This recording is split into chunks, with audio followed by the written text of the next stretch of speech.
കാശ്മീരിലെ സൈനിക കേന്ദ്രത്തിന് നേരെയുണ്ടായ ഭീകരാക്രമണത്തിന് പിന്നിലും പാകിസ്ഥാൻ തന്നെയെന്ന് ഇന്ത്യ സ്ഥിരീകരിച്ചു.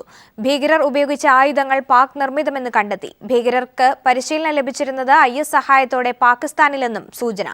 ഏതാക്രമണവും നേരിടാൻ സജ്ജരായിരിക്കാൻ സൈന്യത്തോട് കേന്ദ്ര ആഭ്യന്തര മന്ത്രാലയത്തിന്റെ നിർദ്ദേശം.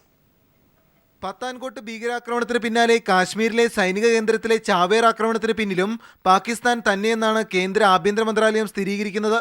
നിയന്ത്രണ രേഖയ്ക്ക് സമീപമുള്ള കനാൽ മുറിച്ചുകടന്നും വേലി ചാടിക്കടന്നുമാണ് ഭീകരർ സൈനിക കേന്ദ്രത്തിൽ പ്രവേശിച്ചതെന്നാണ് സൈന്യം കരുതുന്നത്. ഇതിനായി പ്രാദേശികമായ സഹായങ്ങൾ ലഭിച്ചിട്ടുണ്ടെന്നും സൈന്യത്തിന് വിവരം ലഭിച്ചു.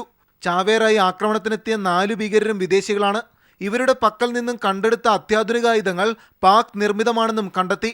4 ഭീകരരും ജെയ്ഷെ മുഹമ്മദ് ഭീകരരെന്ന് ഇന്നലെ തന്നെ സ്ഥിരീകരിച്ചിരുന്നു. ഇവർക്ക് പരിശീലനം ലഭിച്ചതും പാകിസ്ഥാനിൽ തന്നെയെന്നാണ് സൂചന. IS സഹായവും ആക്രമണത്തിന് പിന്നിൽ ഉണ്ടായിരുന്നുവെന്നാണ് വിവരം. കാശ്മീരിൽ യുദ്ധസമാനമായ അന്തരീക്ഷം സൃഷ്ടിക്കാനുള്ള ചിലരുടെ ശ്രമമാണ് ആക്രമണത്തിന് പിന്നിലെന്ന് മുഖ്യമന്ത്രി മെഹബൂബ മുഫ്തി ആരോപിച്ചിരുന്നു. രാജ്യത്ത് സുപ്രധാന നഗരങ്ങളിലും ആക്രമണത്തിന് സാധ്യതയുണ്ടെന്നാണ് രഹസ്യാന്വേഷണ വിഭാഗം നൽകുന്ന മുന്നറിയിപ്പ്. മുന്നറിയിപ്പിന്റെ പശ്ചാത്തലത്തിൽ രാജ്യത്ത് അതീവ ജാഗ്രതാ നിർദ്ദേശം പുറപ്പെടുവിച്ചു. സംയമനത്തിനുള്ള സമയം കഴിഞ്ഞെന്നും ഏതാക്രമണവും നേരിടാൻ സജ്ജരായിരിക്കാനുമാണ് സൈന്യത്തോട് കേന്ദ്ര ആഭ്യന്തര മന്ത്രാലയം നൽകിയിരിക്കുന്ന നിർദ്ദേശം.